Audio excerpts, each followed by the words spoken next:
నీకు మొరపెడుతూ ఉన్నానయ్యా. దేవా, నా ప్రార్థన ఆలకింపుము, నీ చెవి యొక్కి నా ఆర్తధ్వని వినుము. యెహోవా,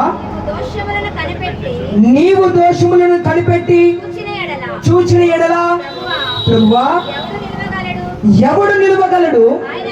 అయినను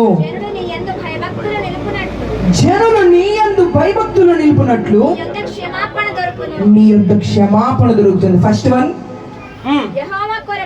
యెహోవా కొరకు నేను కనిపెట్టుకొనుచున్నాను. నా ప్రాణమంతా ఆయన కొరకు కనిపెట్టుకుంటూ ఉంది.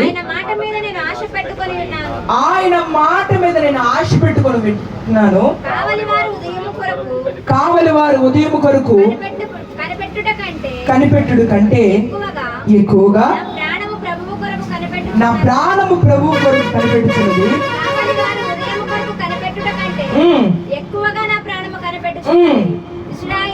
ఇశ్రాయేలు యెహోవా మీద ఆశ పెట్టుకొనుము, యెహోవా యొద్ద కృప దొరుకును. సెకండ్ వన్, ఆయన యొద్ద సంపూర్ణ విమోచన దొరుకును. థర్డ్ వన్, ఇశ్రాయేలు దోషములన్నిటి నుండి ఆయన వారిని విమోచించును. హల్లెలూయా, హల్లెలూయా. ఈ అధ్యాయం అంతా మనం చూసుకుంటే అక్కడ అధ్యాయంలో 3 దొరుకుతున్నాయి. నేను ఫస్ట్ వన్ అన్నాను, సెకండ్ వన్ అన్నాను, థర్డ్ వన్ అన్నాను. అయితే ఫస్ట్ వన్ ఏంటంటే దేవుడి మందిరంలోనికి వస్తే దొరికే మేలులేంటి. ఈరోజు మన ధ్యానాంశం ఏంటంటే దేవుడి మందిరంలోకి వస్తే మనకు దొరికేదేంటి అని ప్రభు సన్నిధిలో నేను చాలా రోజుల నుంచి ప్రార్థన చేస్తూ ఉన్నా. ప్రతి వారం చర్చికి వెళ్తాం, పాటలు పాడతాం, ఎగిరిగిరి చప్పట్లు కొడతాం, ఇంటికి వెళ్తాం, యథావిధిగా మన జీవితం మనం గడిపేస్తాం. అయితే దేవుని మందిరానికి వెళ్ళాం కదా, మనకు కలిగిన ప్రతిఫలం ఏంటి? దేవుని మందిరానికి వెళ్తున్నాం కదా, మన జీవితాల్లో పొందుకున్నటువంటి మేలులేంటి అని బైబిల్లోకి వెళ్ళి నేను చాలా రోజుల నుంచి దానికోసం ఎదురు చూస్తూ ప్రభు సన్నిధిలో కనిపెడుతూ ఉంటే దేవుడు నాతో మాట్లాడినటువంటి మాటలు అవి ఏంటిదో తెలుసా? దేవుని మందిరంలోనికి మనం వస్తే అట మొట్టమొదటిగా మనకు క్షమాపణ దొరుకుతుందట. హల్లెలూయా, హల్లెలూయా. నువ్వు అనుకోవచ్చు దేవుని మందిరానికి వచ్చేది రోగాలు పోవడానికి ఏమో అని, దేవుని మందిరానికి వచ్చేది సమస్యలు పోతాయని వస్తావేమో, దేవుని మందిరానికి వెళ్తున్నాను నాకున్నటువంటి బాధలు, అప్పులు, సమస్యలు, కుటుంబ ఇబ్బందులు నా జీవితంలో నుండి తొలగిపోతాయని అనుకోవచ్చు. అవన్నీ పోవని నేను చెప్పను. మనం ఆరాధిస్తున్నటువంటి దేవాది దేవుడు సమస్త పరిస్థితుల మధ్యలో నిన్ను తలగా నిలబెట్టేటువంటి దేవుడు. హల్లెలూయా, హల్లెలూయా. సమస్త సమస్యల్లో నుండి నిన్ను విడిపించి నీకు విమోచన కలుగు చేసి గొప్పగా నిన్ను చేసి ఆశీర్వదించగలిగినటువంటి దేవాది దేవుడు మనం ఆరాధన చేస్తున్నటువంటి నజరేయుడైనటువంటి యేసు ప్రభు. హల్లెలూయా, హల్లెలూయా. దేవుడి మందిరానికి వస్తే అవి పొందుకుంటాం కరెక్టే, కానీ దేవుడి మందిరానికి వచ్చినప్పుడు అవి పొందుకోవడమే కాదు, కానీ దేవుడు ఇచ్చేటువంటి మేలేంటిదో తెలుసా? దేవుడి మందిరంలోకి వచ్చినప్పుడు మనకు దొరికేటువంటి ఆశీర్వాదం ఏంటిదో తెలుసా? పాప క్షమాపణ మనం పొందుకుంటామట. హల్లెలూయా. ఏం పొందుకుంటామండి? క్షమాపణ మనకు దొరుకుతుంది. ఎందుకు ఈ క్షమాపణ? ఎక్కడ కొనుక్కుంటామండి? ఏదో అల్లం బెల్లం అయితే మార్కెట్లో దొరుకుతుంది, కొనుక్కోవచ్చు. ఏదైనా మంచమో లేకపోతే ఇంకోటి ఏదైనా రకరకాల వస్తువులు అయితే మార్కెట్లో దొరుకుతుంది. మరి క్షమాపణ ఎక్కడ దొరుకుతుంది? ఎక్కడ దొరుకుతుందండి? నోరు ఉన్నోళ్ళంతా, వాక్యం వినోళ్ళంతా గట్టిగా చెప్పాలి. హల్లెలూయా. దేవుడి మందిరంలోకి వస్తే మనకు దొరికేది ఏంటి? క్షమాపణ దొరుకుతుంది. ఈ క్షమాపణ లేకపోతే ఏమైతుందో తెలుసా? వాక్యం సెలవిస్తున్నటువంటి మాట అదే 130వ కీర్తన 3వ చరణం ఒకసారి చదువుకుందాం. యెహోవా, నీవు దోషాలన్నీ కనిపెట్టి చూచిన ఎడల ప్రభువా ఎవడు నీ ఎదుట నిలవలేడు. హల్లెలూయా, హల్లెలూయా. పాప క్షమాపణ ప్రభు నువ్వు క్షమాపణ ప్రభు సన్నిధిలో దొరుకుతున్న ఆ క్షమాపణ నువ్వు పొందుకోకపోతే రేపటి దినాన మనం మరణిస్తాం. పుట్టిన మనిషి గిట్టక తప్పదు కదా. గిట్టిన మనిషి మళ్ళా పుట్టడం. పుట్టిన మనిషి గిడతాడు కానీ గిట్టిన మనిషి మరలా పుట్టడం. అయితే ఈ మనిషి ఎక్కడ నిలబడతాడో తెలుసా? రేపటి దినాన ధవల సింహాసనం ఎదుట నిలబడతాడు. ప్రభు సింహాసనం ఎదుట ఈ వ్యక్తి నిలబడతాడు. నిలబడినప్పుడు ఆయన నీ దోషాలను లెక్కించకూడదు. హల్లెలూయా. ఆయన నీ దోషాలను ఒకవేళ లెక్కించాడు అనుకో, ఆయన మన దోషాలను ఒకవేళ లెక్క పెట్టడం మొదలు పెట్టాడు అనుకో, మనం ప్రభు ఎదుట నిలబడలేం. ప్రభు సముఖంలో మనం నిలుచుండలేం. ప్రభు ఎదుట ఆయన ముఖాన్ని చూస్తూ ప్రకాశిస్తున్నటువంటి ఆ రూపాన్ని చూస్తూ ప్రభు ఎదుట మనం నిలవలేం. ఆయన ఎదుట నిలవలేకపోతే మనకి ఇంకొక మార్గం కూడా ఉంది. ఏంటండి? రెండే మార్గాలు. ఒకటి ప్రభు ఆయన ఎదుట నిలిచే మార్గం ఉంది. రెండవ మార్గం కూడా ఉంది. ఏంటిది అది? భయంకరమైనటువంటి అగాధం. భయంకరమైనటువంటి అగాధ కోపంలో మనం నిలవబడాల్సినటువంటి పరిస్థితులు వస్తాయి. ఎందుకు నిలబడాల్సినటువంటి పరిస్థితి వస్తుందో తెలుసా?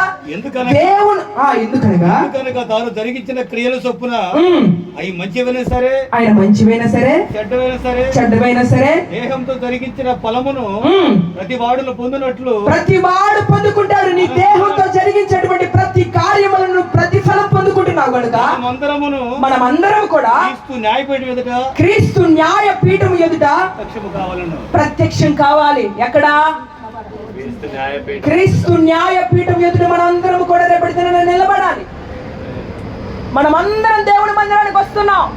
ఎందుకు? ఎన్ని సంవత్సరాలు చూసిన రోగాలు పోవాలన్నా, ఎన్ని సంవత్సరాలు చూసిన బాధలు పోవాలన్నా, సమస్యలు పోవాలన్నా, నాకు బాధలే పోవట్ల ప్రభు, ఆ మందిరాన్ని వదిలేస్తా. ఎన్ని రోజులు చూసినా నా శ్రమలు పోవట్లా, నా కష్టాలు పోవట్లా, నాకు కలుగుతున్నటువంటి శోధనలు పోవట్లా, నేను ఈ దేవుణ్ణి వదిలేస్తా. అందరు దేవుళ్ళలాగే ఈయన కూడా ఒక దేవుడని లెక్కలో వేసుకుంటా అని ఆలోచిస్తున్నావేమో. అయితే దేవాతి దేవుడు నీతోనే సూటిగా మాట్లాడుతున్నాడు.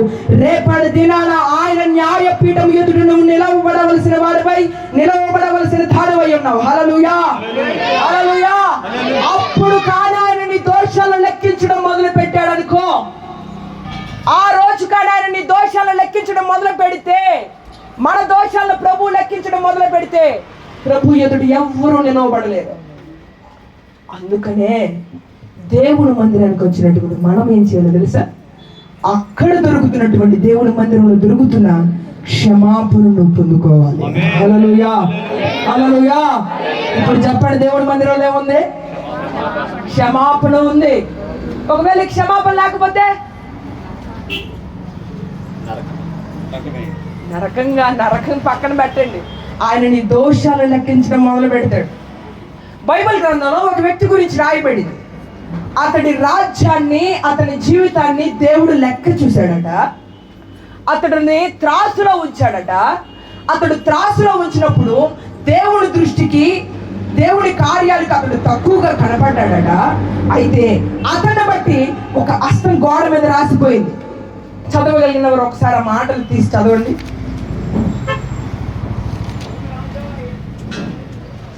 దానియేలు పుస్తకం 5వ అధ్యాయం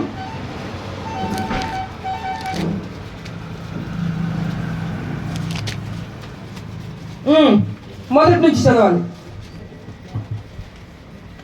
రాజాకు బెల్షస్సారు తన అధిపతులలో 1000 మందికి గొప్ప విందు చేయించి ఆ 1000 మందితో కలుసుకుని ద్రాక్షారసం తాగుచున్నాడు. బెల్షస్సారు ద్రాక్షారసం తాగుచుండగా తన అధిపతులను, తన రాణులను, తన ఉపపత్నులను వాటిలో ద్రాక్షారసం పోసి తాగునట్టు తన తండ్రి యగు నెబుకద్నెజరు యెరూషలేములోని ఆలయములో నుండి తెచ్చిన వెండి బంగారు పాత్రలను తెమ్మని ఆజ్ఞాపించెను. అందుకు వారు యెరూషలేములోని దేవుని నివాసముగు ఆలయములో నుండి తీసుకున్న సువర్ణోపకరణములను తెచ్చి ఉంచగా రాజును, అతని అధిపతులను, రాణులను, అతని ఉపపత్నులను వాటిలో ద్రాక్షారసము పోసుకొని తాగారు. వారు బంగారు, వెండి, ఇత్తడి, ఇనుము, కర్ర, రాయి అను వాటితో చేసిన దేవతలను స్తుతించుచు ద్రాక్షారసం త్రాగుచుండగా ద్రాక్షారసం త్రాగుతున్నారు. ఆ ఘడియలోనే మానవ హస్తపు వేళ్ళు కనబడ్డాయి. దీపము దగ్గర రాజు యొక్క నగర గోడ పూత మీద ఏదో ఒక వ్రాత వ్రాయించున్నట్లుండెను. ఏదో ఒక రాత రాస్తూ ఉంది. రాజు ఆ హస్తపు వ్రాయించుండగా అతని ముఖము వికారమాయెను. అతని ముఖమంతా వికారం అయిపోయింది. మనస్సునందు కలవరపడుతున్నాడు. నడుము కీళ్ళు వదిలి అతని మోకాళ్ళు గడగడా వణుకుచు కొట్టుకొనుచుండెను. రాజు గారడి విద్యల గల వారిని కల్లీలను. అదంతా ఎందుకని నేను చెప్తా వినండి, టైం అయిపోతుంది. అయితే అతడు దేవుడికి విరోధకరమైనటువంటి కార్యం చేశాడు. ప్రతిష్ఠితమైనటువంటి ఉపకరణాలు తీసుకొని ఇచ్చి తన సొంత స్వలాభం కొరకు వాడుకున్నాడు. అతని క్రియల మూలంగా కలిగినటువంటి ప్రతిఫలం ఏంటిదో తెలుసా? అతని క్రియల మూలముగా దేవుడు అతని లెక్క చూసినప్పుడు అతను తక్కువగా కనపడితే అతని త్రాసులో ఉంచితే తగ్గిపోయాడట. అతని జీవితం అధోపాతాళానికి గురి చేయబడింది. అతని జీవితం మరలా బైబిల్లో ఎక్కడ రాయబడలేదు. అంతటి ఘోరమైనటువంటి పరిస్థితి కలగడానికి గల కారణం ఏంటంటే అతన్ని దేవుడు లెక్క చూశాడు. ఎందుకు లెక్క చూశాడో తెలుసా? అతని క్రియలు క్షమించబడడం లేదు. క్షమాపణ అతను పొందుకున్నటువంటి వ్యక్తి కాదు. ప్రభు సన్నిధిలోకి వచ్చి ప్రభు సన్నిధిలో క్షమాపణ కోరుకొని తనకు కలుగుతున్నటువంటి ఆ పాపములో నుండి, శోధనలో నుండి ప్రభు సన్నిధిలో దొరుకుతున్నటువంటి ఆ క్షమాపణను కోరుకొని తన్ను తాను శుద్ధీకరించుకున్నటువంటి అనుభవం ఆ బెల్షాషారు రాజులో లేదు. కనుక త్రాసులో ఉంచినప్పుడు అతడు తక్కువగా కనపడ్డాడు దేవుడి దృష్టి. రేపటి దినాన నిన్ను నన్ను ఇక్కడ కూడిన ప్రతి ఒక్కరిని కూడా దేవుడు త్రాసులో ఉంచుతాడు. హల్లెలూయా. ఆషామాషి కాదండి. భక్తి అంటే 4 గోడల మధ్య చేసుకునేది కాదు. 4 గోడల మధ్య మందిరం కట్టుకొని ఆరాధన చేసుకొని ఎగిరిపోయేది కాదు. ప్రతి ఒక్కొక్కరి జీవితం పట్ల ఒక పుస్తకం రాయబడతా ఉంది. ప్రతి వాడి పేరు మీద ఒక్కొక్క పుస్తకం రాయబడతా ఉంది. నా పేరు మీద, నీ పేరు మీద, ప్రతి ఒక్కరి పేరు మీద ఒక పుస్తకం దేవుడు లిఖిస్తూ ఉన్నాడు. అయితే నీ క్రియలన్నిటినీ ఒకరోజు ప్రభు లెక్క చూస్తాడు. హల్లెలూయా, హల్లెలూయా.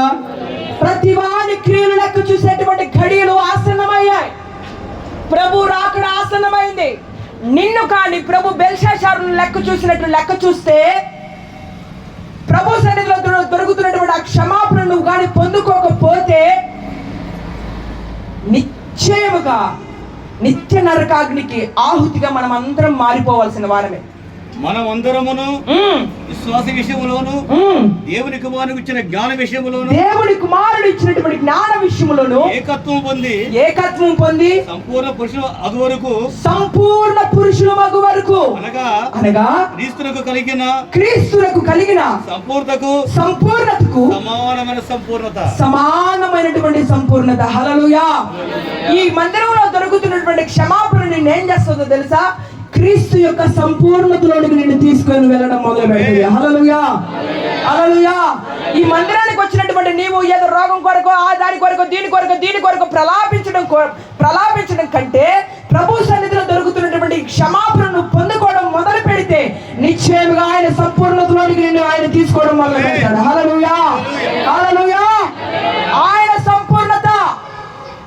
తండ్రి సంపూర్ణుడు కనుకే, ప్రభు అయినటువంటి యేసయ్య సంపూర్ణుడు కనుకే తండ్రి కుడి పార్శ్వమందు ఆసీనుడయ్యాడు.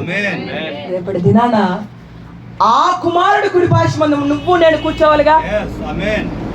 మనమందరం కూడా రేపు ఆ ప్రభు అయినటువంటి యేసుక్రీస్తు గొర్రె పిల్ల అనబడుతున్నటువంటి ఆ యేసుక్రీస్తు కుడి పార్శ్వమందు నువ్వు నేను కూర్చోవాలి. మనం కూర్చోవాలంటే క్రీస్తు సంపూర్ణతలోనికి నువ్వు రావడం మొదలు పెట్టాలి. హల్లెలూయా, హల్లెలూయా. యేసు ప్రభు ఎలాగైతే సంపూర్ణతలోకి వచ్చాడో, ప్రభు అయినటువంటి దేవాతి దేవుడు ఎలాగైతే సంపూర్ణమైనటువంటి జీవితం జీవించాడో, నీవు కూడా ఆయన మనిషే. ఆయన మానవ రూపంలోనే మన కొరకు వచ్చాడు. ఆయన మనుష్య కుమారుడు ఎలాగైతే సంపూర్ణతలోకి వచ్చాడు. ఆయన దేవుడయ్యా, ఆయన ఏదైనా చేయగలనని నువ్వు అనుకోవచ్చు, మనం అనుకోవచ్చు. అయితే ఆయన బైబిల్ లేఖనాలు సెలవిస్తుంది ఏంటో తెలుసా? ఆయన మనుష్య కుమారుడు. ఆయనలో కూడా రక్త మాంసాలు ప్రవహిస్తూ ఉన్నాయి. నీవు ఏ రక్తం కలిగి ఉన్నామో, నీవు ఏ దేహం కలిగి ఉన్నామో, మనము ఎలాగైతే ఆకుల దప్పులు కలిగి ఉన్నామో, దేవుడు జీవించినటువంటి ఆ దినాలలో, ఆ 33 సంవత్సరాలలో ప్రభు అయినటువంటి దేవుడు కూడా అదే జీవితం కలిగి ఉన్నాడు. ఆ జీవితంలో తనను తాను కాపాడుకొని తండ్రి సంపూర్ణతలోనికి ప్రభు ఎలాగైతే వెళ్ళాడో, బలి అర్పణ కోరలేదు కానీ, బలి అర్పణ మనం కోరలేదు కానీ ఒక శరీరం అమర్చితివి. దేవుడు ఒక శరీరాన్ని కోరుకొని ఉన్నాడు. ఆయనకి శరీరం ఉంది. ఆ శరీరాన్ని దేవుడు మనకు కూడా ఇచ్చాడు. ఈ శరీరం ఏమవ్వాలో తెలుసా? ప్రభు అయినటువంటి దేవుడు ఎలాగైతే సంపూర్ణత కలిగి పరిశుద్ధమైనటువంటి జీవితం కలిగి నడిపించబడుతూ ఉన్నాడో, ఈ శరీరాన్ని మనకిచ్చాడు కదా తండ్రి. నీవేం చేయాలో తెలుసా? క్రీస్తు ఏ సంపూర్ణతలోకి వెళ్ళాడో అదే సంపూర్ణతలోకి మనమందరం కూడా నడిపించబడాలి. హల్లెలూయా, హల్లెలూయా. ఎప్పుడు ఈ సంపూర్ణత వస్తుంది? క్షమాపణ దొరుకుతుంది కదా. ఎక్కడ? దేవుని మందిరంలో ఏం దొరుకుతుంది? క్షమాపణ దొరుకుతుంది కదా. ఈ క్షమాపణను కోరుకోవడం మొదలు పెడితే, దేవుని మందిరంలో దొరుకుతున్నటువంటి క్షమాపణను పొందుకుంటే నిశ్చయముగా క్రీస్తు సంపూర్ణతలోనికి మనమందరము మార్చబడుదుము గాక. ఈ సంపూర్ణత నేనేం చేస్తుందో తెలుసా? తండ్రి కుడి పార్శ్వమందు కూర్చుండబెడుతుంది. ఒకరోజు మహామహిమతో ప్రకాశించడానికి కారణం అవుతుంది. హల్లెలూయా, హల్లెలూయా.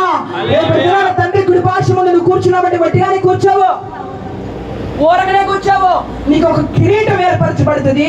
నీవు ప్రభు అయినటువంటి దేవుడు ఏ మహిమలో ప్రకాశిస్తున్నాడో అదే మహిమతో నిశ్చయముగా మనమందరం కూడా ప్రకాశిస్తూ ప్రకాశిస్తూ ప్రకాశిస్తూ ఉంటాం.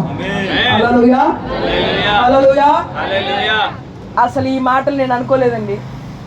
దేవుడు ఎందుకు మాట్లాడుతున్నాడో నేటి దినమందు, ఎవరిని ఉద్దేశించి మాట్లాడుతున్నాడో నాకైతే తెలియదు, కానీ నిశ్చయంగా దేవాది దేవుడు మన మధ్యలో మాట్లాడుతూ ఉన్నాడు. హల్లెలూయా, హల్లెలూయా. గట్టిగా చెప్తామా? హల్లెలూయా. ఇది అందరు చెప్పేటువంటి బోధ కాదు. అందరూ ఏం చెప్తారో తెలుసా?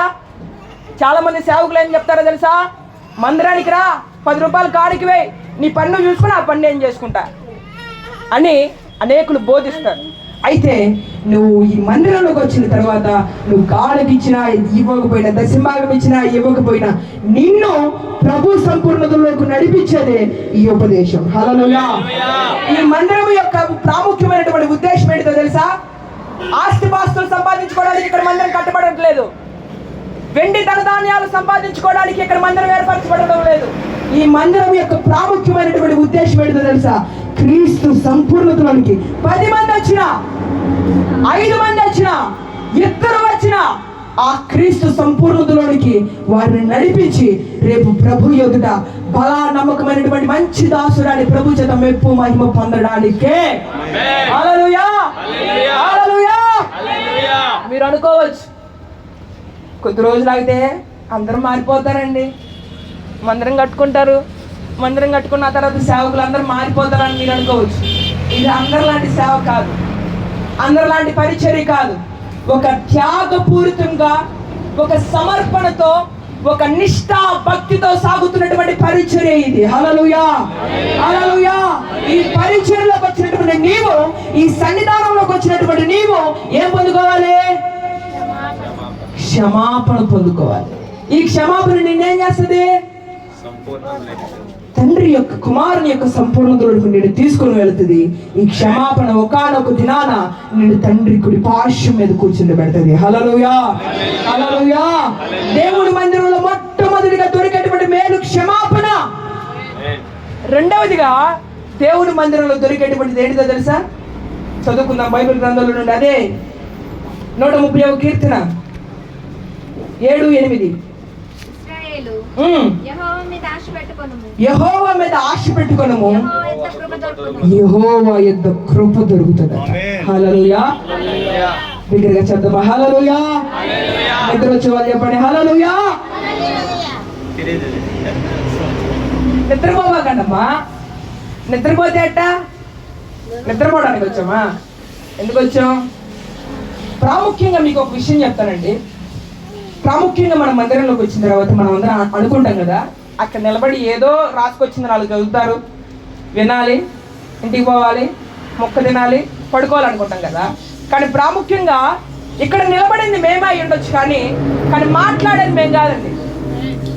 హల్లెలూయా. ఇక్కడ నిలబడింది మేమే, మీ కన్నులకు కనబడేది మేమే, కానీ మీ కన్నులకు మరుగైంది ఎవరో తెలుసా? ప్రభు అయినటువంటి దేవాది దేవుడు. హల్లెలూయా, హల్లెలూయా. మమ్మల్ని చూడక ప్రభు అయినటువంటి దేవాది దేవుడు నువ్వు చూడగలిగితే, ఆయన మాటలు నువ్వు విశ్వసించగలిగితే నిశ్చయముగా నువ్వు కృప పొందుకున్న వ్యక్తివి. హల్లెలూయా. నిద్రమత్తు రాదు. అప్పుడు దేవుడు మాట్లాడుతుంటే ఎవరైనా నిద్రపోతారా? దేవుడు మాట్లాడుతుంటే ఎవరైనా మందిరంలో ముచ్చట్లు పెట్టుకుంటారా? దేవుడు మాట్లాడుతుంటే నీ కళ్ళు దృష్టి కూడా పక్కకు పోనివ్వు. నువ్వు ఆ ఉద్దేశంతో చూస్తే దేవుడు నాతో మాట్లాడుతున్నాడని. దేవుడు మాట్లాడుతున్నప్పుడు కొంతమంది భక్తుల హృదయాలు తెరవబడ్డాయి. హల్లెలూయా. ఎంతో మంది భక్తురాల హృదయాలు తెరవబడ్డాయి. వారి జీవితాలు ఆశీర్వాదకరంగా మార్చబడ్డాయి. నీ హృదయం తెరవబడట్లేదే. నీ హృదయం ప్రభు మాట్లాడుతున్నటువంటి ఉద్దేశంతో చూస్తే నీ హృదయం తెరవబడుతుంది. ఆ ఉద్దేశమే లేనప్పుడు నీ హృదయం ఎక్కడ తెరవబడుతుంది? తెరవబడదు కదా. జీవితం ఆశీర్వాదకరంగా మార్చబడదు కదా. కృప పొందుకున్నటువంటి వ్యక్తిగా నువ్వు మారలేవు. ప్రభు సన్నిధిలో శ్రద్ధగా వాక్యాన్ని వింటే నిశ్చయముగా ఇక్కడ నుండి తిరిగి వెళ్ళేటప్పుడు మీరందరూ కృప పొందుకొని తిరిగి వెళుదురు గాక. ఆమేన్. అయితే మొదటిగా ప్రభు సన్నిధిలోకి వస్తే క్షమాపణ దొరుకుతుంది. ఆ క్షమాపణ నిన్ను ప్రభు అయినటువంటి యేసుక్రీస్తు సంపూర్ణతలోకి నడిపించాలని కుడిపార్శ్వం ముందు కూర్చుండబెడుతుంది. రెండవదిగా ప్రభు సన్నిధిలోకి వచ్చిన మనకి దొరికేటువంటి మేలేంటిదో తెలుసా? మనమంతా కూడా కృప పొందుకుంటామట. కృప అంటే కృప పొందుకుంటాం సరే. కృప అంటే అర్హత లేనటువంటి మనకు అర్హతను కలుగు చేసేదే కృప. హల్లెలూయా, హల్లెలూయా. అర్హత లేనటువంటి మనకు అర్హతను కలుగు చేసి ప్రభు సన్నిధిలో నిలబెట్టిందే కృప. అయితే ఈ కృప ఎందుకు? ఈ కృప వలన కలిగేటువంటి లాభాలేంటి? ఈ కృప పొందుకుంటాం, బాగానే ఉంది. ప్రభు సన్నిధిలోకి వస్తే కృప దొరుకుతుంది, బాగానే ఉంది. అసలుకి ఈ కృప వలన కలిగేటువంటి లాభాలు ఏంటంటే బైబిల్లోకి వెళ్ళి మనం చూస్తే వాక్యం సెలవిస్తున్నటువంటి మాట చదువుకుందాం. 2వ తిమోతి 2వ అధ్యాయం మొట్టమొదటి వచనం. 2వ తిమోతి 2వ అధ్యాయం మొట్టమొదటి వచనం.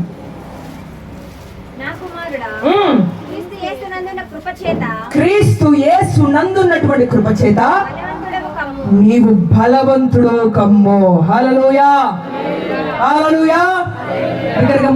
మరొకసారి చెప్తామా? హల్లెలూయా. నా కుమారుడా, క్రీస్తు యేసు నందు కృప ఉంది. ఇప్పుడు ఇక్కడ ఎవరున్నారు? క్రీస్తు యేసు ప్రభు అయినటువంటి యేసు ప్రభు ఇక్కడ ఉన్నాడు. అయితే ఈయన ఎంత కృప ఉంది. ఈ కృపని ఏం చేస్తుందో తెలుసా? బలవంతుడుగా మారుస్తుంది. ప్రభు సన్నిధిలోకి వచ్చినటువంటి నీవు కృప పొందుకున్నటువంటి వ్యక్తి అయితే నిశ్చయముగా బలవంతుడుగా నువ్వు మార్చబడతావు. ఈ బలము ఎందుకు? బలం లేకపోతే ప్రతి శ్రమ నిన్ను బెదిరిస్తుంది. బలం లేకపోతే ప్రతి శోధన నిన్ను బెదిరిస్తుంది.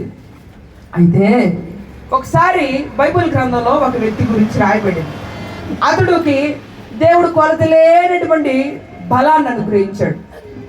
కొలత లేనటువంటి బలాన్ని ఇచ్చి, నువ్వు ప్రతిష్ఠించబడినటువంటి వ్యక్తివయ్యా, నీ బలం పలానా చోటు ఉంది, ఆ బలాన్ని కాపాడుకొని దేవుడు చెప్పాడు. అయితే ఒకానొక దినాన చాలా మంది ఫిలిస్తీయులు అతనికి విరోధంగా లేచారు. ఫిలిస్తీయులతో యుద్ధం చేస్తూ ఉన్నప్పుడు అనేకులు వచ్చి అతని మీద పడుతూ ఉన్నారు. అనేకులు వచ్చి అతని చంపాలని, అతనికి ఉన్నటువంటి ఆ బలాన్ని తొలగించాలని, అతన్ని రిక్తునిగా మార్చాలని, అతను ఆ ఇశ్రాయేలుల మధ్య న్యాయాధిపతిగా ఉండకూడదని చెప్పి అతన్ని చంపేద్దామని చెప్పి శత్రుముహైనటువంటి ఫిలిస్తీయులందరూ దండెత్తి సంసోను మీదకి వచ్చారు. అయితే అతని దగ్గర కృప ఉంది కదా, బలం ఉంది కదా. ఆ కృప, ఆ బలం ఏం చేసిందో తెలుసా? అంతమంది ఫిలిస్తీయులు విరోధంగా లేచిన ఆ ఫిలిస్తీయులందరినీ ఎదిరించడానికి ఒక పచ్చి దవడ ఎముక అతనికి సహాయమైంది. హల్లెలూయా, హల్లెలూయా.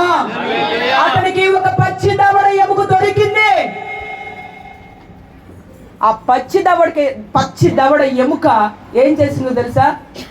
ఆ 1000 మంది ఫిలిస్తీయులను చంపడానికి కారణమైంది.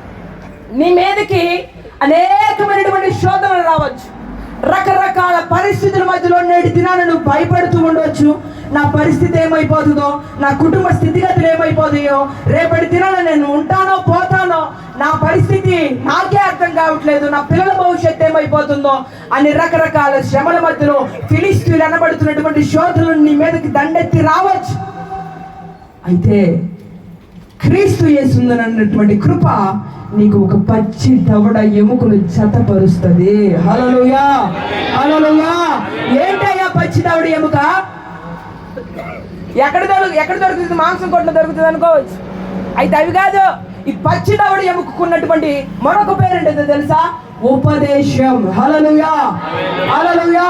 ఈ ఉపదేశం ఏం చేస్తుందో తెలుసా? నీకు కలుగుతున్నటువంటి ప్రతి కలవరంలో నుండి, నీ మీదకి లేస్తున్నటువంటి ప్రతి శ్రమలో నుండి, నీ మీదకి వస్తున్నటువంటి ప్రతి శోధనలో నుండి నిన్ను విడిపించి వాటి మీద జయాన్ని నీకు కలుగజేస్తుంది. హల్లెలూయా. ఒకరోజు శత్రువు అయినటువంటి సాతాను 45 దినాలు ప్రభు ఉపవాసంలో ఉంటే దేవుణ్ణి శోధించడానికి వచ్చాడు. ఎవరిని శోధించడానికి అండి? దేవుణ్ణే శోధించడానికి వచ్చాడు. దేవుణ్ణి శోధించడానికి వచ్చి ఆయన అలా కొనిపోయి, ఆ మాట చదువుతాం, మత్తయి సువార్తలో ఉంటాయి.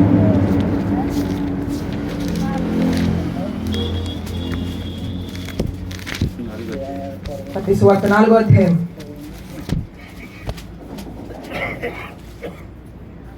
అడ్రస్ అన్నా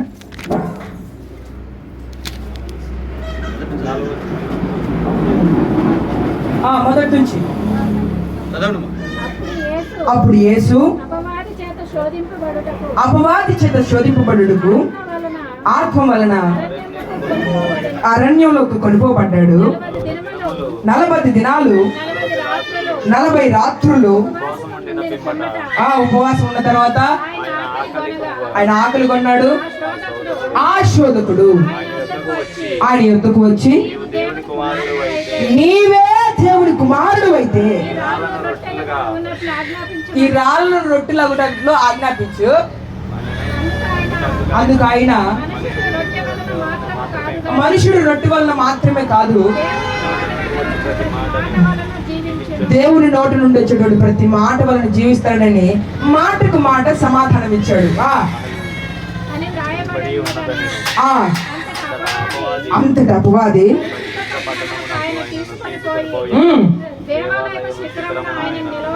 దేవాలయం శిఖరం మీద అతను నిలబెట్టి, నీవు గాని దేవుడి కుమారుడు అయితే కిందకి దూకు, ఆయన నిన్ను గూర్చి తన దూతలకు ఆజ్ఞాపిస్తాడు కదా, నీ పాదము ఎప్పుడైనా రాతికి తగలకుండా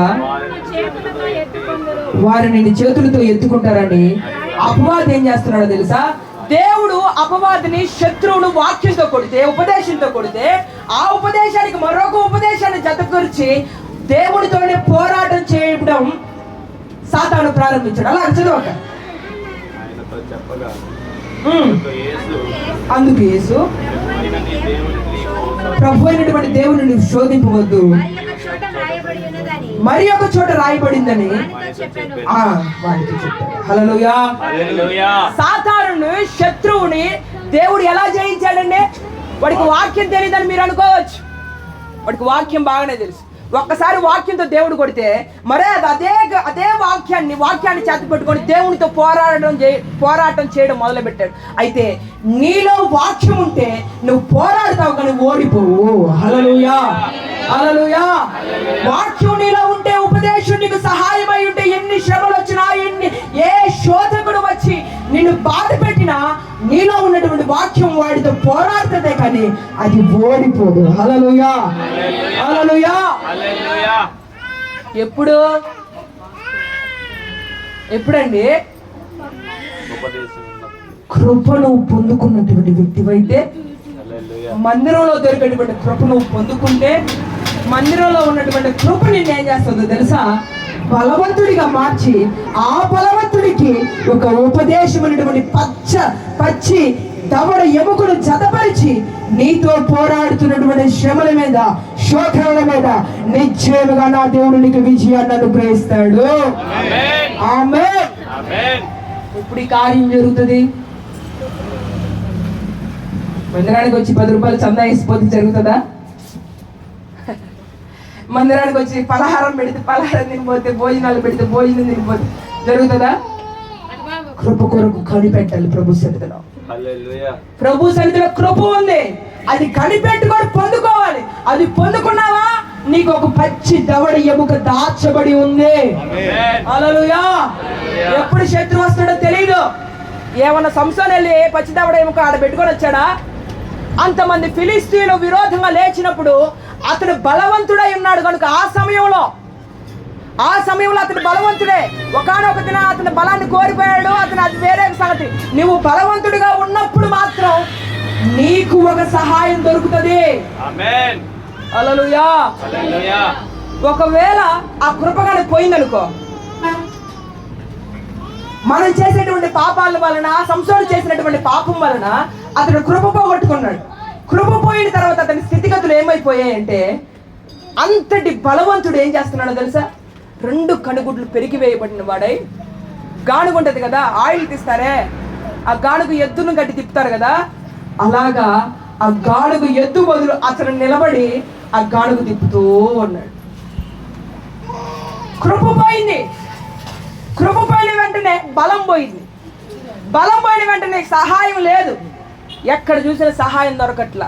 ఒకప్పుడు కృప ఉంది, బలం ఉంది, సహాయం దొరికింది కనుక ఏం చేశాడు? శత్రువుల్ని ఎదిరించాడు, జయించాడు. హల్లెలూయా. ఇప్పుడు కృప పోయింది, బలం పోయింది, సహాయం పోయింది. ఇప్పుడు శత్రువుల దగ్గర దాసుడిగా మార్చబడ్డాడు, దాస్యత్వం చేస్తూ ఉన్నాడు. అంతటి బలవంతుడైనటువంటి సంసోను కనుగుడ్లు పెరిగిపోయాడు. మందిరంలో మాట్లాడకూడదమ్మా, నేను ఫస్టే చెప్పాను మీకు, ఖచ్చితంగా చెప్పాను. వాక్యం లాగే ఉండాలి. దేవుని మాటలు దేవుని మాటలాగే ఉండాలి. క్రమం లాగే ఉండాలి. ఇంకా ఎన్ని రోజులు చూసినా కూడా మనం పాలు దాగువారంగా ఉంటే పరలోక రాజ్యంలో ప్రవేశం లేదు. హల్లెలూయా. మీకు ఖండితంగానే ఉంటది, కష్టంగానే ఉంటది, కానీ సంపూర్ణతలోకి రాలేము. భక్తి చేస్తాం కానీ సంపూర్ణతలోకి రాలేము. ఒక వ్యక్తి సంపూర్ణ పరచబడకపోతే విమోచన పొందలేడు, దేహ విమోచన కలగదు. వాక్యం కఠినంగానే ఉంటది. ఆయన మాట కఠినమే. ఆయన మాట కఠినమని అనేకులు విడిచిపెట్టిపోయారట. ఆయనకేమైనా నష్టమా? ఆయనకేమైనా బాధ? నువ్వు పోతే గాడిదలతో మాట్లాడించినటువంటి దేవుడు నువ్వు పోతే ఆయన బాధపడతాడా? నువ్వు ఉంటే నీకే మేలు. మందిరంలో ఉన్నటువంటి కృప, క్షమాపణ మనం పొందుకుంటాం. హల్లెలూయా. పరలోక రాజ్యంలో స్వాస్థ్యాన్ని సంపాదించుకుంటాం, అంతే కదా. అప్పటి నుండి ఆయన శిష్యుల్లో అనేకులు వెనుక తీసి ఆయన మరి ఇంకెన్నడూ వెంబడించలేదు. ఎందుకో తెలుసా? ఆయన మాట రంపతో కోసినట్టుగా ఉంది. ఒక్కొక్కరిని ఆయన మాట్లాడుతూ ఉంటే, వాక్యం చెప్తా ఉంటే, వారికి తగులుతూ ఉంటే ఆ మాటలు రంపంతో కోసినట్టుగా ఉంటే, అబ్బో ఇది మనకు సెట్ అవ్వదు.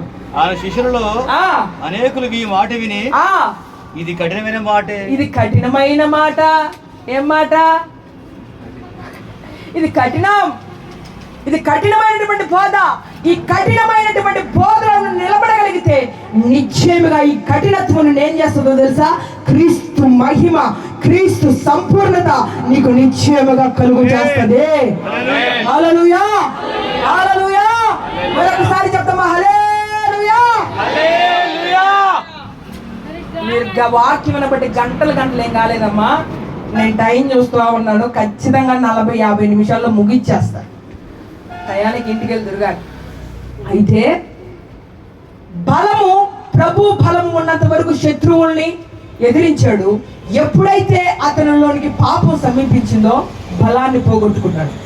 ఎప్పుడైతే అతనిలోనికి శోధకుడు సమీపించాడో, ఆ శోధకుడు ప్రవేశించాడో, ఎప్పుడైతే అతనిలో నుండి వాక్యం తొలగిపోయిందో, సహాయం తొలగిపోయిందో, దాసుడిగా మార్చబడి గానుగు తిప్పేటువంటి వ్యక్తిగా మార్చబడ్డాడు. అయితే అలాంటి బ్రతుకు మనకు ఉండకూడదు. అయితే నీవు మందిరంలో దొరుకుతున్నటువంటి కృపను నువ్వు పొందుకున్నటువంటి వ్యక్తిగా నువ్వు ఉంటే, ఈ కృప నేను బలవంతుడిగా మార్చి నీకు వాక్యమైనటువంటి సహాయాన్ని జతపరిచి నీకు కలుగుతున్నటువంటి ప్రతి శోధనలో నీవే జయం పొందేటటువంటిగా ఆ దేవాది దేవుడు నిశ్చయముగా మారుస్తాడు. హల్లెలూయా, హల్లెలూయా. అయితే నేను వాక్యం ఉండాలి. ఆదివారం వాక్యం చెప్తాం కదా, ఆ వాక్యాన్ని విని ఇక్కడే వదిలిపెట్టి వెళ్ళిపోయేవాడిగా ఉండకూడదు.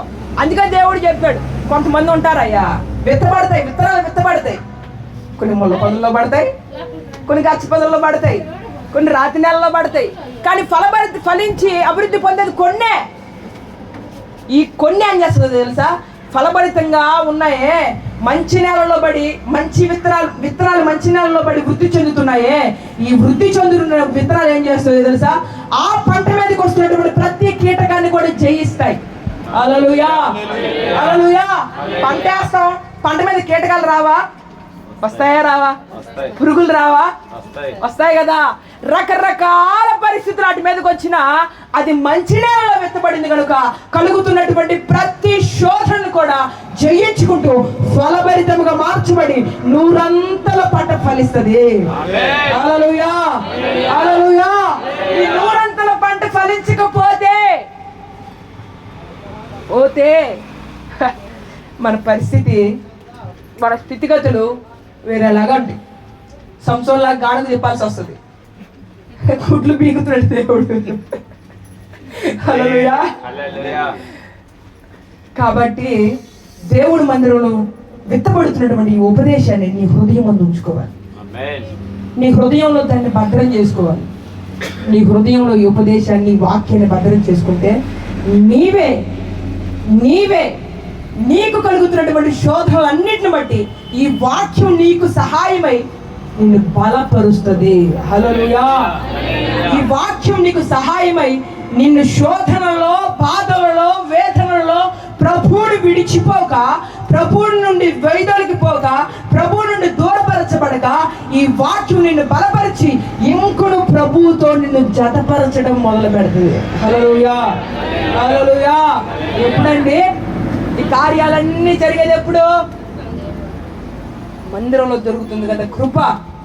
ఈ కృపను పొందుకోవడం మొదలు పెడితే నిశ్చయముగా నా దేవుడు నిన్ను బలముతో నింపి నీకు వాక్యమైనటువంటి ఉపదేశాన్ని సహాయముగా నా దేవుడు నీ హృదయంలో ఉంచును గాక. ఆమేన్. దేవుడు శోధకుడిని జయించింది ఒకటే. ఆయన యుద్ధం చేయాలనుకోండి, యుద్ధం చేయలేడా?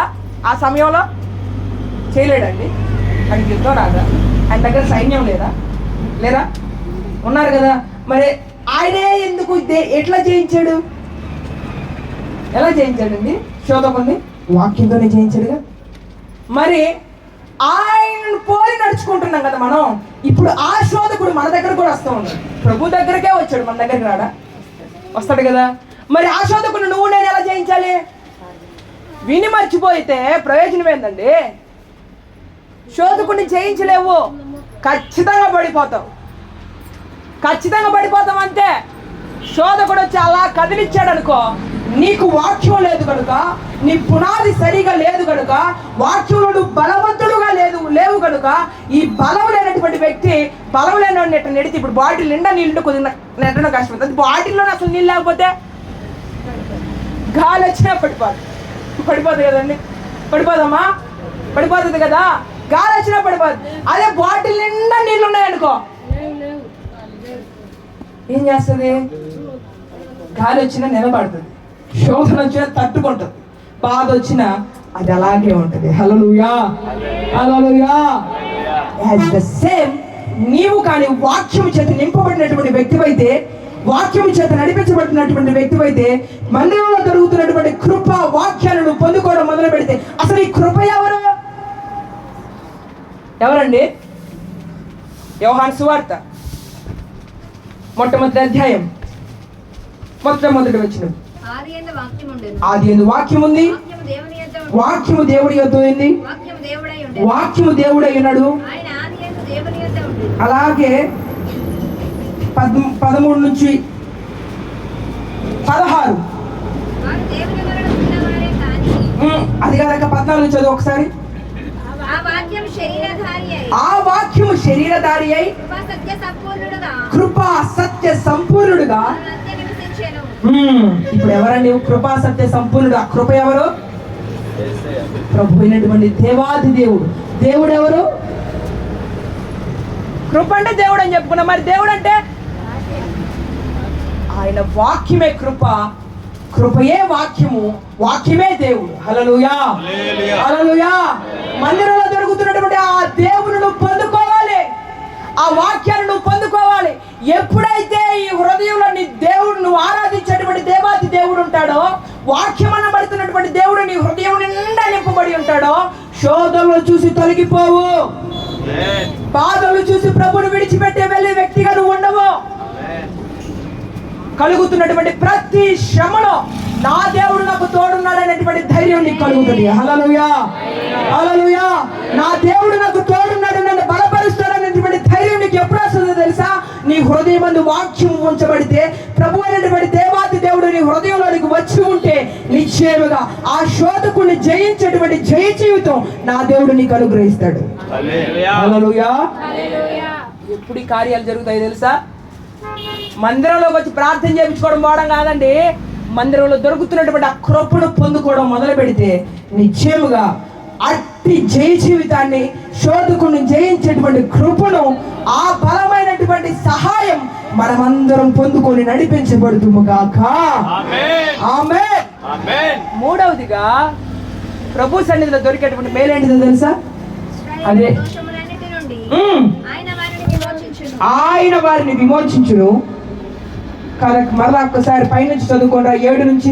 ఇశ్రాయేలు యెహోవా మీద ఆశ పెట్టుకొనుము, ఇశ్రాయేలు యెహోవా మీద ఆశ పెట్టుకొనుము, యెహోవా యొద్ద కృప దొరుకును, యెహోవా యొద్ద కృప దొరుకుతుంది, ఆయన యొద్ద సంపూర్ణ విమోచన దొరుకును. ఆయన యొద్ద ఏం దొరుకుతుంది? కొద్దిది కాదండి, సంపూర్ణ విమోచన దొరుకుతుంది.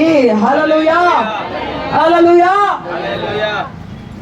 షూనేమీరాలైనటువంటి స్త్రీకి చాలా సంవత్సరాలు పిల్లలు లేరు. మీరు అటు ఇటు చూడబాకండమ్మా. మీరు అటు ఇటు చూశారనుకో, శోధకుడు వస్తాడు, శోధిస్తాడు. వాక్యం ఇంతసేపు చెప్పిన వాక్యం ఏమవుతుందంటే అటు ఇటు చూడంగానే మర్చిపోతాం, మర్పు వస్తుంది. ఏం చెప్పాడు అబ్బా అని ఆలోచిస్తాం. మీరు అట్టా చెక్క మొక్కలు వేసుకొని చూసారనుకో, చెప్పేటువంటి నాకు ఇంట్రెస్ట్ రాదు. హల్లెలూయా. మిమ్మల్ని చూస్తా చెప్తాను కదా, మీరు నన్ను చూస్తా వింటారు కదా. అటు ఇటు కానీ కన్ను దృష్టి పోయిందనుకో, నేను మిమ్మల్ని చూడక మీరు నన్ను చూడక మధ్యలో వచ్చిన వాడిని చూసుకుంటా ఉండాలి. మనం కళ్ళకి నల్లగా కనపడతాడు, కళ్ళు మూసుకుంటే అంతా నల్లగానే ఉంటుంది. హల్లెలూయా.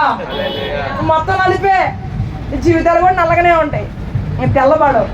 కాబట్టి ప్రభు సన్నిధిలో అటు ఇటు చూడకూడదు, శ్రద్ధగా వాక్యాన్ని వినాలి.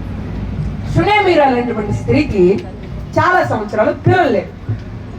అయితే ఆ ప్రాంతానికి ఒక దైవజనుడు వస్తూ ఉన్నాడు, పోతూ ఉన్నాడు. ఆమె చూసి వాళ్ళ దైవజనులను గ్రహించి వారి ఇంటికి తీసుకొని వెళ్ళి వారికి ఆతిథ్యం ఇచ్చి, వారిని ఎప్పుడైనా వచ్చినప్పుడు, మీరు ఎలాగైతే మమ్మల్ని మీ ఇంటికి వచ్చినప్పుడు విజిటింగ్ పరిచర్యకి వచ్చినప్పుడు ఆ దినమందు ఎలీషా షూనేమి పట్టణంలోకి పోగా అచ్చట గంధరైన ఒక స్త్రీ భోజనకు రమ్మని అతడిని బలవంతం చేయగా, భోజనానికి రమ్మని అతన్ని బలవంతం చేసింది. అతను ఆ మార్గం పోయినప్పుడల్లా ఆమె ఇంటి భోజనం వచ్చను. కాగా చాలు చాలు చాలు చాలు. అయితే ఆ మార్గాన్ని వెళ్ళినప్పుడు అంతా వారి కుటుంబంలోనే, అయ్యా మీరు మా ఇంటికి వచ్చి ప్రార్థన చేసి ఒక ముద్ద అన్నం తినిపోండి అయ్యా అంటే, సరే అమ్మా అని చెప్పి వారు ఇంటికి వెళ్ళి ప్రార్థన చేసి వాళ్ళు పెట్టింది ఏదో తీసుకొని, వాళ్ళు పెట్టింది ఏదో తిని అలా పోతూ ఉన్నాడు. అలా పోతూ వీళ్ళ ఆతిథ్యాన్ని చూసినటువంటి అతడు దైవజనుడు ఏం చేశాడంటే, ఈ కుటుంబంలో ఏదో అవసరత ఉంది అని గ్రహించి ఏం కావాలో అడగమని చెప్తే, అప్పుడు నాకేం లేదయ్యా సమస్య ఏందని చెప్తే, తన దగ్గర ఉన్నటువంటి శిష్యుడు ఏం చేశాడో తెలుసా? ఆమెకు పిల్లలు లేరయ్యా, పిల్లలు కావాలి అని చెప్తే ప్రార్థన చేశారు. దేవుడు గర్భఫలాన్ని ఇచ్చాడు. ఇది గర్భఫలం ఇచ్చాడు, బాగానే ఉంది. వాడు పెరుగుతున్న కొద్ది కాలానికి చచ్చిపోయాడు.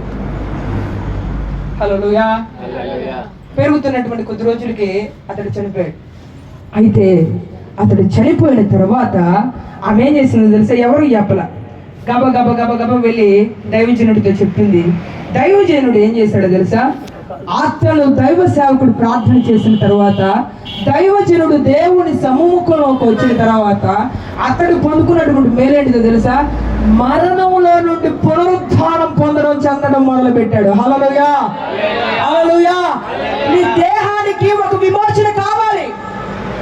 ఈ మట్టి ఒకరోజు మన్నైపోతుంది, పోతుందా? పోతుంది. కానీ ఆత్మ ఎక్కడికి వెళ్తుంది? ఆ దీపం పెట్టినోడి దగ్గరికి వెళ్తుంది. హల్లెలూయా. ఆ దీపం పెట్టింది ఎవరమ్మా? ప్రభు అయినటువంటి దేవాది దేవుడు, మనం ఆరాధన చేస్తున్నటువంటి దేవుడు మనకు ఈ మట్టి దేహానికి ఒక దీపాన్ని ఉంచాడు. ఇది దీపం. అయితే ఈ దీపం ఎక్కడే ఉండదో, ఒకరోజు ప్రభు దగ్గరికి వెళ్తుంది. అయితే నీవు వెళ్ళిన తరువాత ఒకరోజు మధ్యాకాశంలో కడపూరధ్వని వినబడుతుంది కదా. ఆ కడపూరధ్వని వినబడినప్పుడు నీవు సంపూర్ణ విమోచనటువంటి పొందే వ్యక్తివై ఉండాలి. హల్లెలూయా. సంపూర్ణ విమోచన ఎప్పుడు? నువ్వు దేవుడి మందిరంలోకి ఎప్పుడైతే రావడం మొదలు పెడతావో, దేవుడి మందిరంలోకి వచ్చినటువంటి నీవు సంపూర్ణ విమోచన ఎప్పుడైతే పొందుకుంటావో, అప్పుడు రేపటి దినాన మనం మరణించిన తర్వాత మధ్యాకాశంలో వినబడుతున్నటువంటి కడపూర ధ్వనికి ఈ దేహం లేస్తుంది. హల్లెలూయా, హల్లెలూయా. ఈ ఆత్మ లేస్తుంది. ఈ ఆత్మ లేచి మనం ఆరాధన చేస్తూ ఉన్నాం కదా, ఇన్ని సంవత్సరాలు కనిపెడుతున్నాం కదా. ఎవరి కొరకు? మర్మం తెలుపుతున్నాను, మీకు ఒక సత్యాన్ని చెప్తా ఉన్నాను. మనమందరము నిద్రించము గాని నిమిషములో ఒక్క రెప్పపాటులోనే కడపురం రోగును కడపుర ధ్వని మోగుతుంది. అందరము మార్పు పొందుదు, అందరము కూడా సంపూర్ణ విమోచన పొందుతాం. హల్లెలూయా, హల్లెలూయా, హల్లెలూయా. ఇప్పుడు ఈ దేహానికి సంపూర్ణ విమోచన కలిగేది ఎప్పుడు? నీవు దేవుడి సమ్ముఖంలోకి వచ్చినప్పుడు. ఆ బాలుడు చనిపోయాడు కదని తన కుటుంబ సభ్యులందరూ నాకు తీసుకొని వచ్చి, నా పిల్లలు చనిపోయారయ్యా అని రోధించి అతని భూస్థాపనకు తీసుకొని వెళ్ళుండే బ్రతికేవాడా? బ్రతకపోవచ్చు. అయితే దాని నుండి మీకు ఇంకో పిచ్చి ప్రశ్నలు రావచ్చు. అయితే ఇప్పుడు చచ్చిపోయిన అందరం దేవుడి మందిరంలో తీసుకొచ్చి బ్రతుకుతారు కదా అని పిచ్చి ప్రశ్నలు వస్తాయి. అయితే అది ఎందుకుందో తెలుసా? ఒక మర్మముగా దేవుడు ఎందుకు దాచాడో తెలుసా? నీవు ప్రభు సమ్ముఖంలోకి వస్తే ఈ దేహం బాప్తిసం ద్వారా మృతి చెందింది. పాపం చేశాం కదా, పాపం ద్వారా మన జన్మ కర్మ పాపాలు ఉన్నాయి. మన జన్మ పాపం, కర్మ పాపం, 2 పాపాలు ఉన్నాయి. ఈ 2 పాపాలు మృతి చెందాలి. ఎప్పుడండి? ఇవి పాతి పెట్టబడినటువంటి నీవు సంపూర్ణ దేహ విమోచన పొందాలి. హల్లెలూయా, హల్లెలూయా. బాప్తిస్మం ఎలా ఇస్తారండి? ఎట్ట ముంచరు. ఎట్ట ముంచుతారు? ఇలా ముంచుతారు. ఇలా పాతి పెట్టినటువంటి వ్యక్తి ఇప్పుడు ఎలా లేస్తాడో తెలుసా? సంపూర్ణుడైనటువంటి క్రీస్తును ధరించుకొని క్రీస్తుతో ఇలా లేస్తాడు. హల్లెలూయా, హల్లెలూయా. గట్టిగా చెప్దామా? హల్లెలూయా. నీవు క్రీస్తుని ధరించుకొని క్రీస్తుతో కూడా లేచినటువంటి వ్యక్తివైతే, మందిరంలో దొరుకుతున్నటువంటి ఆ విమోచనను పొందుకున్నటువంటి వ్యక్తివైతే, ఈ విమోచన నీకు ఏం చేస్తుందో తెలుసా? మృతుల పునరుత్థానపు దినమున ఒకరోజు నేను పునరుత్థానపు శక్తితో దేవుడు నింపుతాడు. హల్లెలూయా. ఎప్పుడు? మృతుల పునరుత్థానపు దినాడా అని కడపూర ధ్వని మ్రోగినప్పుడు ఈ పునరుత్థానపు శక్తి నీలోకి ఉంటే, పాతి పెట్టబడినటువంటి నీవు, మరణించినటువంటి నీవు ఆ మరణంలో నుండి పునరుత్థానం చెందడం మొదలు పెడితే, సంపూర్ణ విమోచన పొందుకున్నటువంటి వ్యక్తిగా నువ్వు ఉంటే, నిశ్చయముగా రేపటి దినాన ప్రభు వచ్చి వేళ నిశ్చయముగా ఆయనతో మనమందరం కలుసుకొని నిత్యానిత్యం ఆయనతో ప్రకాశిస్తూ ఆ పరిశుద్ధమైనటువంటి నగరంలో, ఆ సియోను పురములో, ఆ యెరూషలేము పురవిధులలో ప్రభుతో కూడా నిత్యానిత్యం ఆయన మహిమ పరుస్తూ ఆయన స్తుతిస్తూ ఉంటాం. హల్లెలూయా. ఎప్పుడు ఈ కార్యాలన్నీ జరుగుతాయి తెలుసా? ఎప్పుడు జరుగుతాయి? మందిరంలోకి వచ్చినటువంటి నీవు క్షమాపణ పొందుకోవాలి. క్షమాపణ పొందుకున్న తర్వాత మందిరంలో దొరికేటువంటి కృపను పొందుకోవాలి. కృపను పొందుకున్నటువంటి వ్యక్తివి నీ పాప క్షమాపణ నిమిత్తం బాప్తిస్మం తీసుకొని దేహ విమోచన, సంపూర్ణ విమోచన. అది ఇంకా మరలా జన్మ పాపం, కర్మ పాపం నీకు ఉండవు. ఒక్కసారి పాతి పెట్టబడిన తర్వాత ఊరికే పాతి పెట్టబడతాడా? ఒక్కసారే కదా.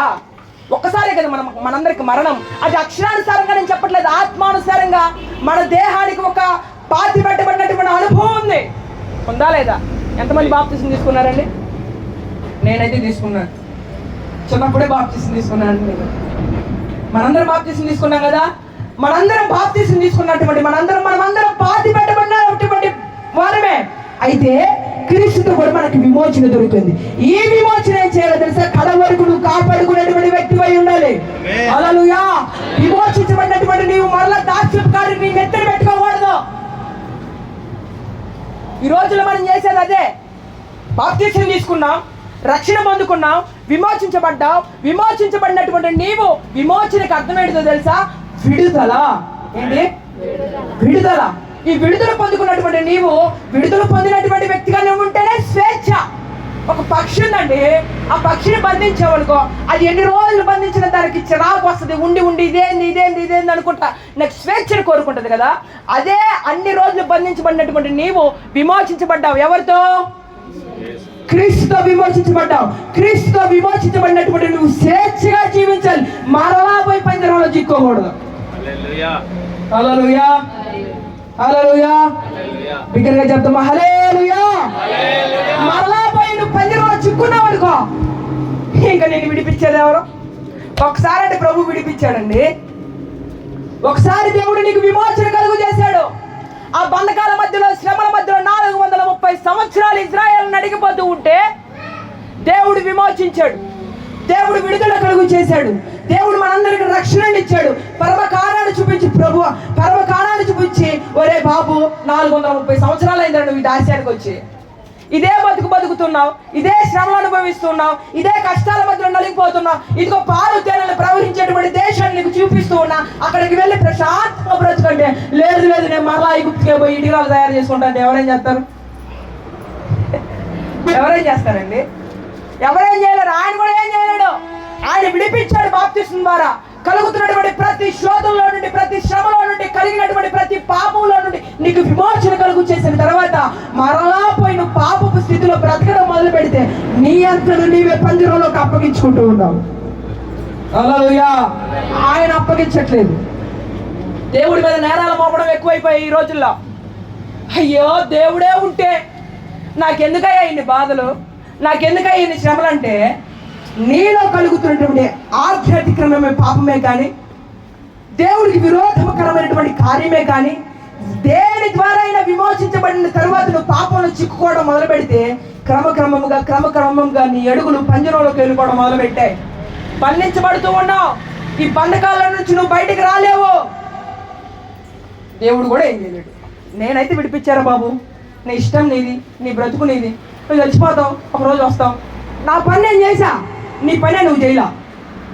నా పని అయితే నేను చేశా, నిన్ను విడిపించడం నా పని. నా రక్తాన్ని నీకు స్వాస్థ్యంగా ఇచ్చి, నా రక్తాన్ని దారపోసి నిన్ను విడిపించడం నా పని. నా పని నేను చేశా. విడుదల పొందుకున్నావు. విడుదల పొందుకున్న తర్వాత నీ అంతటా నీవే మరలా పంజరంలోకి వెళ్ళిపోతే నేనేం చేయను అని ఆయనే రేపటి దినాన నేరస్థాపనలు దేవుని న్యాయ సింహాసనం ఎదురు నిలబడినప్పుడు రేపటి దినాన ప్రభు దగ్గర మనకు సమాధానం ఉండదు. మృతుల పునరుద్ధానపు దినమున పునరుద్ధానపు శక్తి చేత నింపబడలేవు. మృతుల పునరుద్ధానపు దినమున మధ్యాకాశంలోకి ప్రభు వచ్చి పిలిచినప్పుడు కడపొడుతో కనురెప్పపాటులో వినబడుతుంది. ఇందాక చదివాడు కదా, దైవజనులు చదివారు వాక్యాన్ని. రెప్ప మాటలో కడపొడుచుకొని మోగుతుంది. నీకు ఊదుతూనే ఉండరు పద్దాకా. ఆ రెప్ప పాటులో కలిగినటువంటి ఆ కడపొడుచుకొని విమోచించబడిన వారికి మాత్రమే వినబడుతుంది. హల్లెలూయా. పంజరంలో ఉన్నటువంటి వారికి వినబడదు. కుక్క తన వాంతికి తిరిగినట్లును, కడగబడ్డ పంది బురదలో దొర్లినట్లును నిజమైన సామెత మనకి ఇరికి సంభవించను. కుక్కట ఒకసారి విమోచించబడింది అనుకో, వాటి గురించి ఎందుకు అన్నాం, చాలా డీప్ లో అయితే రేపటి దినాన దేవుడు వస్తాడు. ఈ పునరుద్ధానపు శక్తిని నీకు ఇవ్వాలంటే నీ విమోచించబడినటువంటి వ్యక్తివై ఉండాలి. ఈ విమోచన నీకు ఎక్కడ దొరుకుతుంది? ఎక్కడ దొరుకుతుందండి? దేవుని మందిరంలోనే దొరుకుతుంది. హల్లెలూయా, హల్లెలూయా. అంతరాల దగ్గర తంత్రాల దగ్గరకు పోతే విమోచన దొరుకుతుందా? ఉపశమనం దొరుకుతుందా? లాభం ఉండదు, ప్రయోజనం ఉండదు. నిన్ను సృష్టించినటువంటి సృష్టికర్త మాత్రమే నిన్ను విడిపించగలడు. హల్లెలూయా, హల్లెలూయా. నీ నాసిక రంధ్రాల్లో ఎవరైతే జీవవాయువు నిన్ను జీవించేటువంటి ప్రాణిగా నిర్మించాడో ఆయన తప్ప నీకు విమోచన కలుగు చేసేటటువంటి నరుడు భూమి మీద ఎవడూ లేడు. హల్లెలూయా. విశ్వసిస్తున్నావు ఈ మాటని?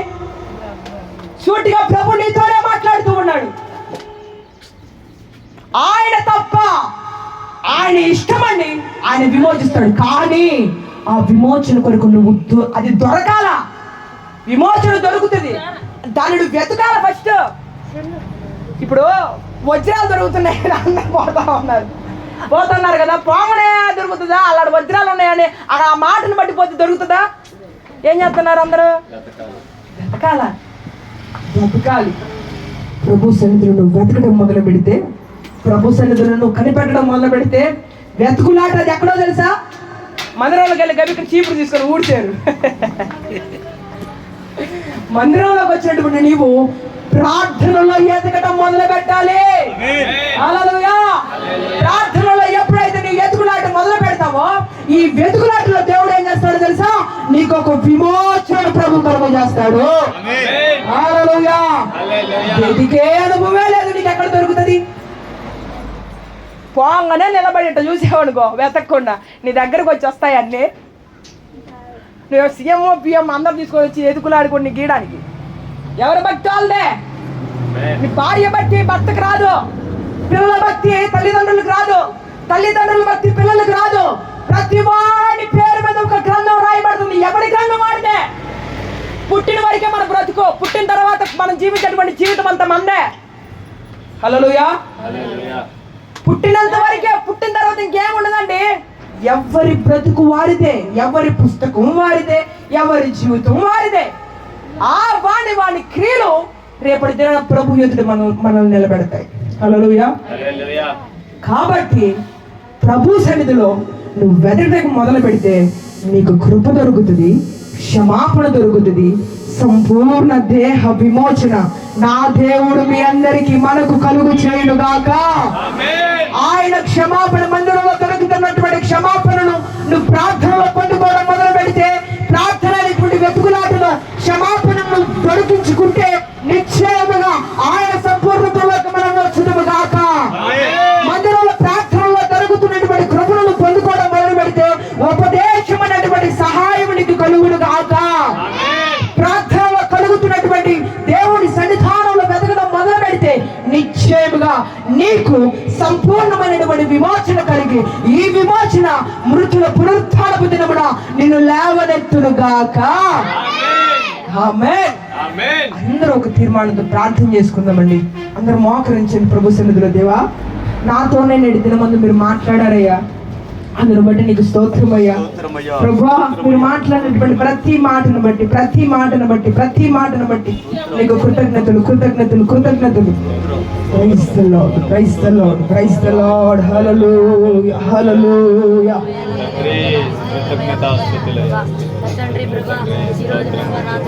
అందరూ మోకరించి నిలువు మోకాలు వేయగలిగిన వారు నిలువు మోకాలు వేయండి. గంటసేపు మీరు నిలువు మోకాల మీద ఉండరండి, కేవలం 5 నిమిషాలు ఉంటారేమో, అందుకంటే ఎక్కువసేపు ఉండరు కనుక ప్రభు సన్నిధిలో అందరూ కూడా ప్రభు సన్నిధిలో ప్రార్థన చేసుకోండి. ఆయన విమోచకుడు, నిన్ను విడిపించగలిగినటువంటి దేవాతి దేవుడు, నీకు విడుదలనిచ్చేటువంటి ప్రభు ఆయన. ప్రభు సన్నిధిలో మోకరించి, ప్రభా నీ సన్నిధిలోకి వస్తే ఇన్ని రోజులు ఏదో బంగారం దొరుకుతుందేమో, ఆశీర్వదించబడుతున్నాను అనుకున్నాను. కానీ ప్రభా, ఇంతటి నీ సన్నిధిలో ఉన్నటువంటి మేలులు ప్రభా మీరు మాతో మాట్లాడినందుకు నీకు స్తోత్రమయ్యా. మీరు మాకు తెలియజేసినటువంటి ఉన్నతమైనటువంటి ఉపదేశాన్ని బట్టి నీకు స్తోత్రమయ్యా అని ప్రభు సన్నిధిలో ప్రార్థన చేసుకో. ఆయన సన్నిధిలో క్షమాపణ దొరుకుతుందమ్మా. ప్రార్థనలో నువ్వు వెతుకులాట మొదలు పెడితే ఆయన క్షమిస్తాడు నిన్ను. ఆ క్షమాపణ రేపటి దినాన క్రీస్తు పూర్ణతలోనికి నేను తీసుకొని వెళ్తాడు. ప్రార్థనలో ప్రభు సన్నిధిలో వెతుకులాట మొదలు పెడితే కృప దొరుకుతుందట. ఈ కృప నేను బలవంతుడిగా మారుస్తుందట. ఈ బలవంతుడికి ఉపదేశంతోనే శోధకుడు నిన్ను తప్పిస్తున్న లేఖనాలు వాక్యాలు సెలవిస్తున్నాయి ప్రభు, మాట్లాడుతూ ఉన్నాయి. ప్రభు ఇంతవరకు నీ ఉపదేశం నాలో లేదేమో, ఇంతవరకు నీ వాక్యం నాలో లేదేమో ప్రభు. అయ్యా ఇక మీదట నీ వాక్యం కలిగి అయ్యా బలవంతుడిగా నేను మార్చబడతాను తండ్రి, బలవంతుడిగా నేను మారుతానని ప్రభు సన్నిధిలో తీర్మానం చేసుకో. ప్రభు సన్నిధిలో విమోచన దొరుకుతుందంటబ్బా. ఈ విమోచన నేను ఏం చేస్తుందో తెలుసా? ముందులో పునరుత్థానపు దినమున నీకు శక్తిని ఇస్తుంది. పునరుత్థానపు శక్తితో నన్ను నింపుతుందని ప్రభు మీరు మాట్లాడేది కానీ స్తోత్రం అయ్యా అని ప్రభు సన్నిధిలో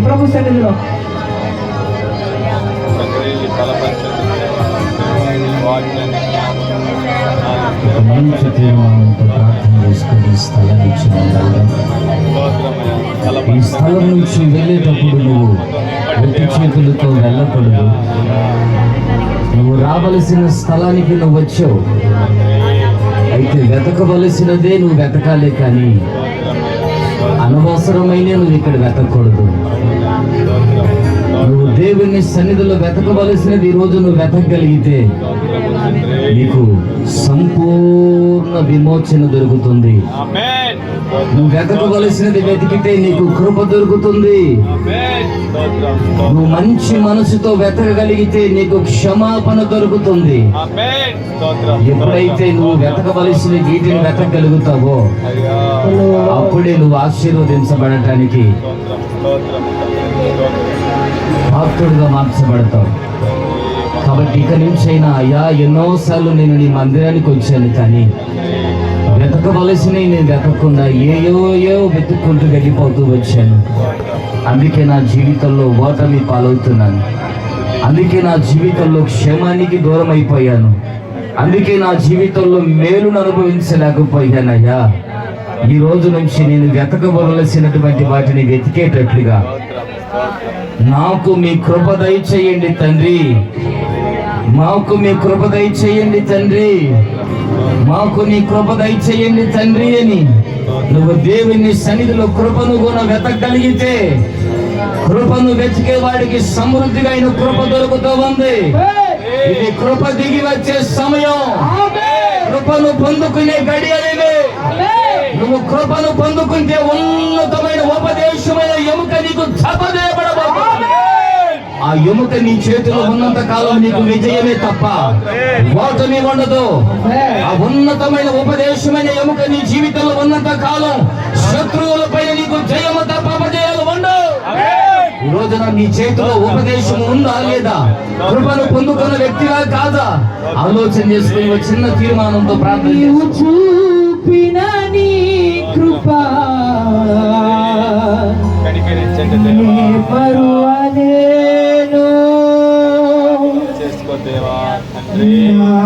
విమోచకుడా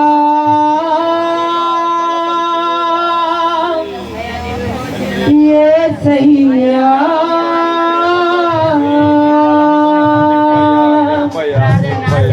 నా విమోచకుడా యేసయ్యా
నామమే ప్రతిధ్వనించెనే. నీ జీవన రాగాలలో నీ నామమే ప్రతిధ్వనించెనే. నా విమోచకుడా యేసయ్యా,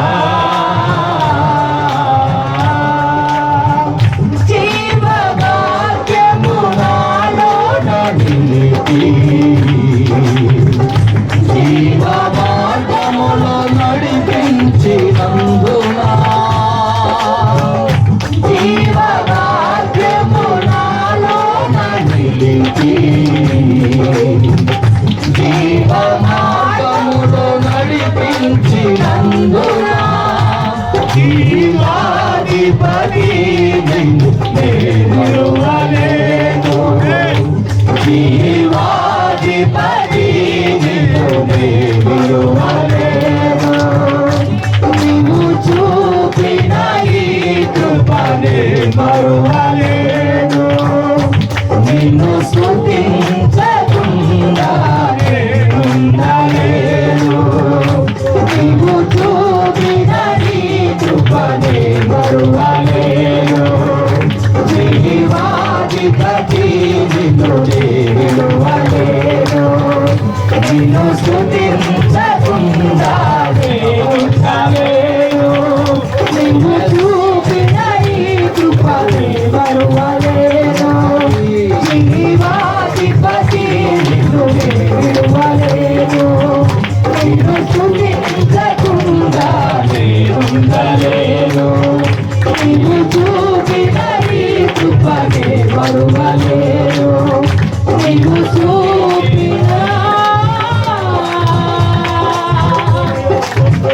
ఈ కృప నే మరువలేను.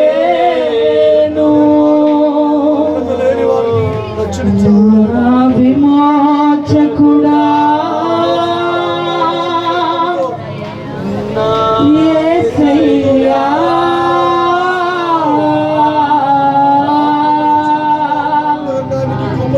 ఈ జీవన రాగాలలో నీ నామమే ప్రతిధ్వనించెనే.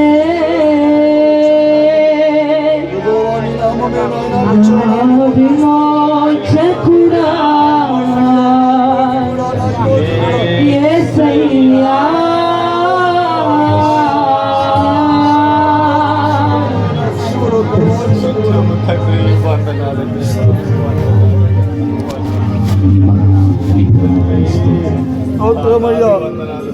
నీవు మాకు కలిగించిన